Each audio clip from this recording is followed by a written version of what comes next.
my name's Mei Ling, and I work here at the Clinton-Macomb Public Library as one of the Youth and Outreach Librarians.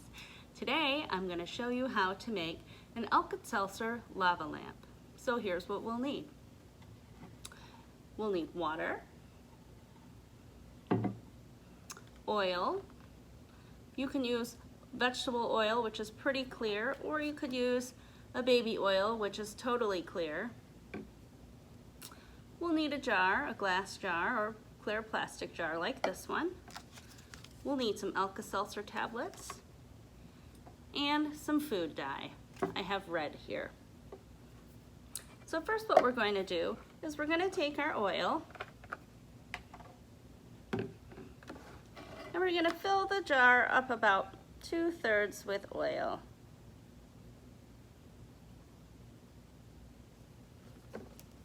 And the nice thing about this experiment is that you don't exactly need measurements.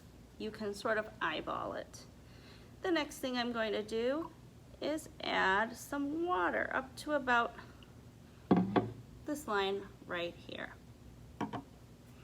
Next I'm going to add my food coloring. I'm going to add 1, 2, 3, 4, 5, 6, 7, 8, 9, 10 drops. And you can see that the oil doesn't mix, the water doesn't mix, and the food coloring also does not want to mix. That is because they have different densities. The water is heavier than the oil, and the water-based food coloring is somewhere in between.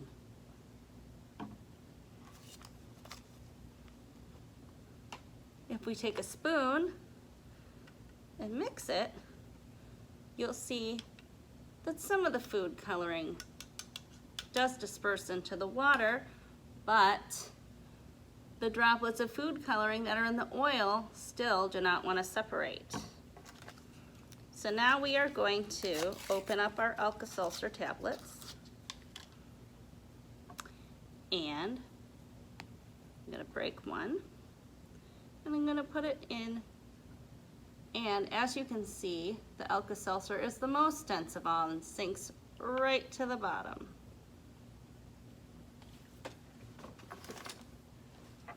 And here is what is happening. It is bubbling up and making a very cool lava lamp type effect.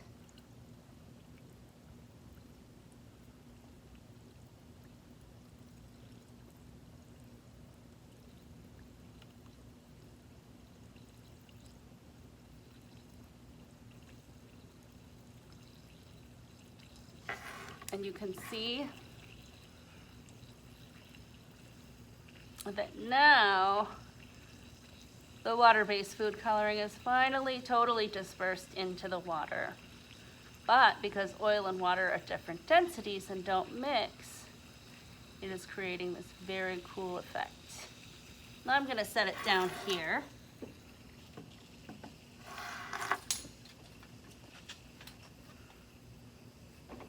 And let's see what happens if you put a couple more drops in.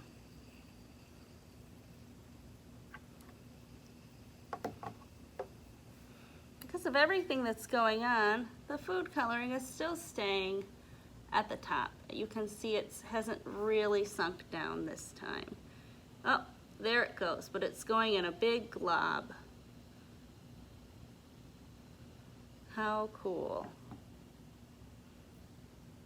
Now, if you want to do this with another color, or more oil, or less water, or any of the above that I just said, you can try that and see if it makes a difference.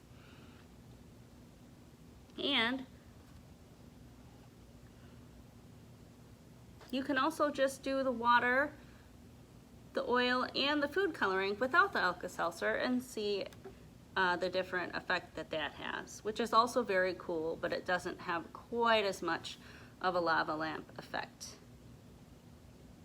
Now I'll be doing another video where I make a lava lamp with baking soda and vinegar, so you'll have to tune in to see how that one goes, and you can compare those two.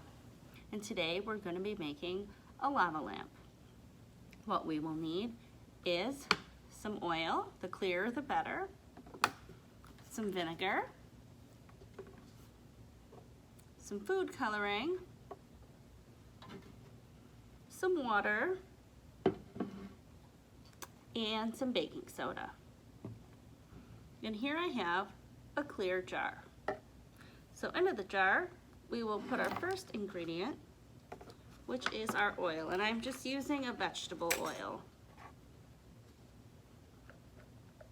I have a 1/3 cup measure here, so I'm going to be putting 1/3, 2/3, and 3/3, which makes 1 cup. And there we go.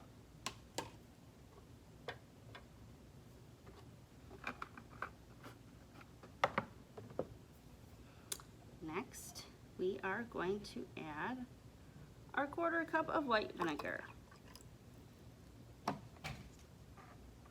And look at that. The oil's kind of balling up and not really mixing in. Next, we're going to take some food coloring.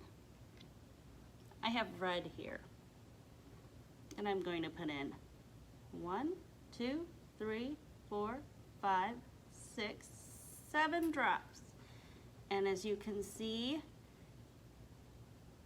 they're kind of staying encapsulated in the oil. They're not really mixing in. So we're going to mix them up. So I have my spoon here. And I am going to mix it. And it doesn't really want to mix in. Can you see that?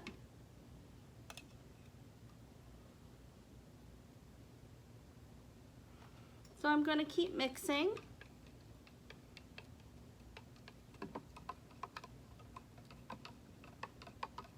And it is breaking up a little bit, but it still doesn't really want to mix in, and that's interesting. I think that's very interesting. So we're just going to leave that now.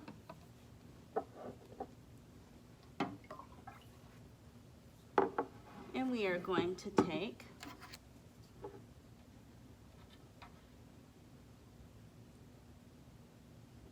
two teaspoons of water.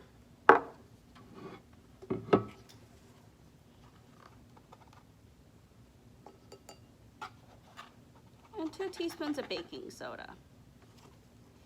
And you can use any kind.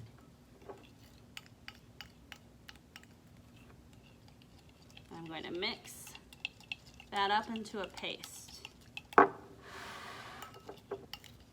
And it doesn't have to be perfectly smooth. You can just mix it up until it's pretty set. And now I'm going to take my mixture and I'm going to pour in my other mixture. And you can see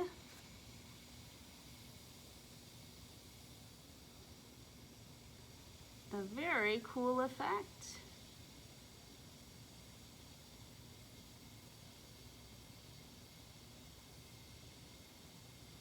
Now the dye is mixing in a bit more, but it's still kind of trying to stay separate. And it goes on for quite a little bit. But if you want, you can always add a little bit more water, a little bit more baking soda,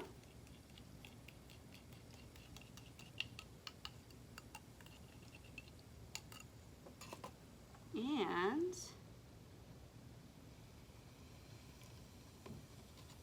we'll make it keep on going, and it looks a lot like a lava lamp.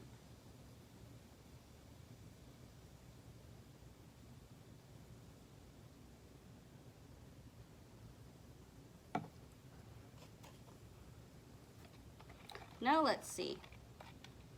Now that you stir it with everything in there, the dye is mixing it a little bit more, and now it's turning a red color.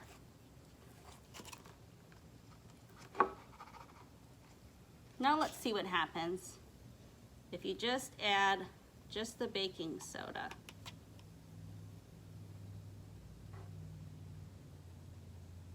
See, it doesn't work quite as well because the baking soda needs the water for it to really work well.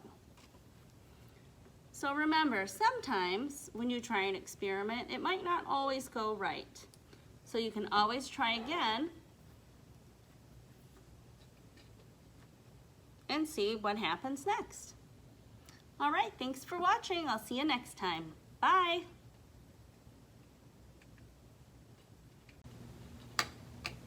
Hello, my name is Mei Ling, and I'm one of the youth librarians here at the Clinton-Macomb Public Library. Today, I'm going to show you how do clouds make rain. And to do that, we're going to do a science experiment. Here are the things that you will need. You'll need a clear cup.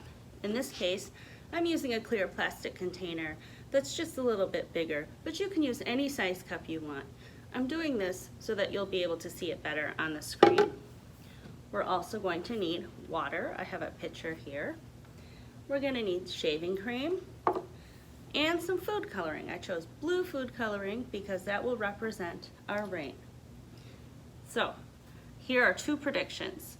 The water will turn blue and the shaving cream will sink to the bottom. Are those going to be true or false? Let's find out. Our first step is to take our container and we're going to put water into it.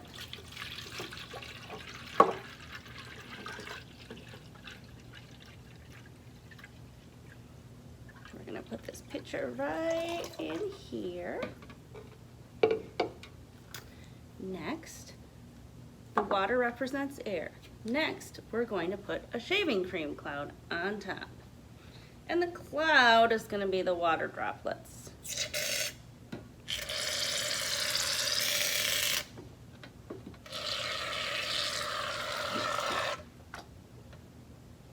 My shaving cream's being a little bit stubborn, and that's okay. Sometimes science experiments don't always go as planned. So I'm just going to use my hand here to put the shaving cream on top.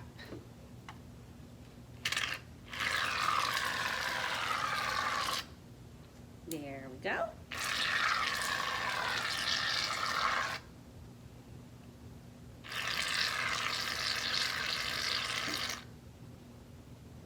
And I'm going to smooth it out a little bit here with my hand.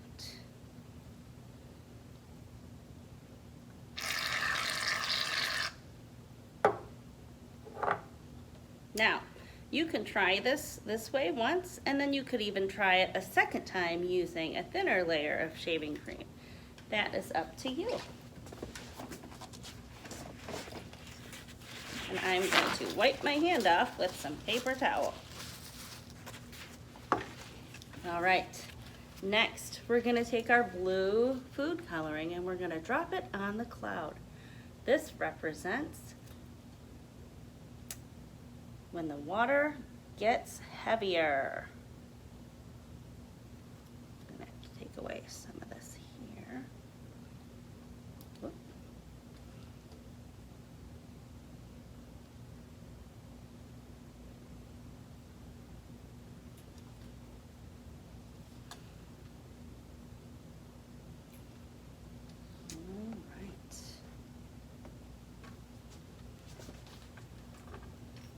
And as you can see, it's slowly starting to drop down through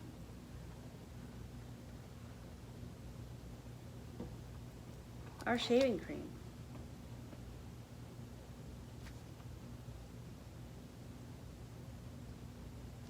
Now, our first prediction that we made was that the water would turn blue.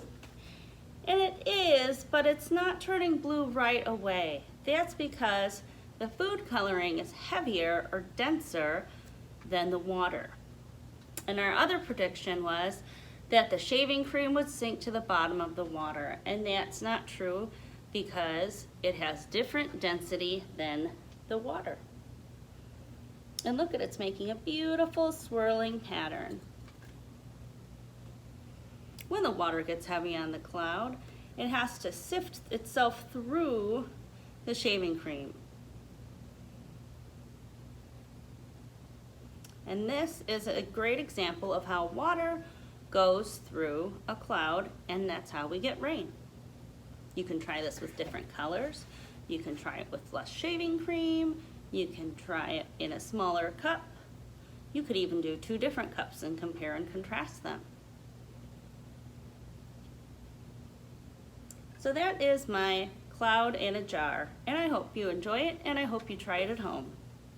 Thanks and have a great day.